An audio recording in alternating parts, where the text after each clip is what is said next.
A live report for you now from the scene of a new Russian attack targeting Ukrainians. We're going to take you here to Zaporizhzhia, where Ukrainian officials say Russian missiles have targeted a civilian area.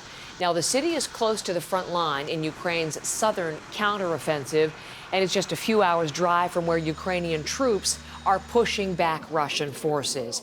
Briar Stewart is on the scene of that attack. And Briar, incredible to have you there right live, given what we're seeing behind you. Just tell us what has happened and what is going on where you are right now. Well, Heather, where I am, I'm in front of what was an apartment building. It was hit by a missile this morning. There were 7 missiles struck this area of Zaporizhzhia, the center of the city, sometime after 5 a.m. And there has been just other explosions throughout the morning. Now, there is a recovery operation going on now. You have crews that have been trying to get in through the rubble all day today. A short while ago, they did bring out the body of a young woman. We know that there were at least one person was killed in this blast.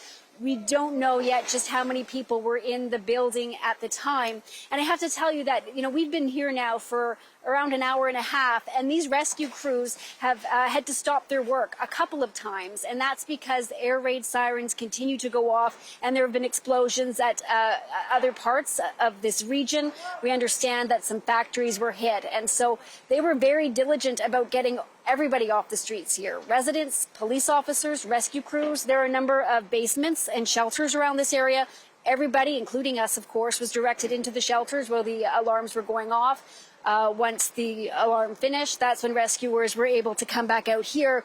And part of this team here, you obviously have professional rescuers, firefighters, but there are dozens of young men who showed up here when they heard about the explosion. They have received training specifically to help with this. So there's kind of a small army of people, if you will, with shovels, and they're going to be helping not so much with the recovery, but cleaning up the debris in this area because, well, this was the worst site from the attack. A number of other locations were hit.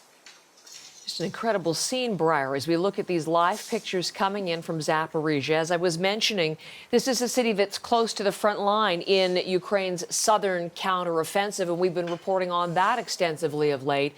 So with you right there, what can you tell us about the mood and the overall tension in the area? I would say, obviously, the tension has been escalating.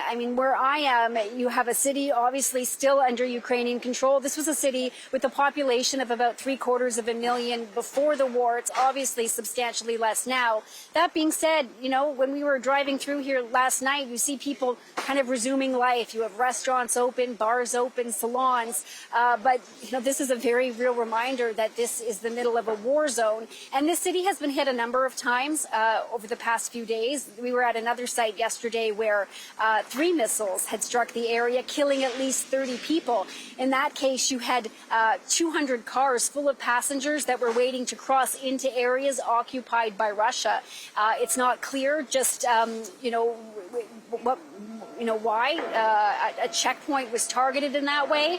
I can tell you there were very, very large craters left in that case.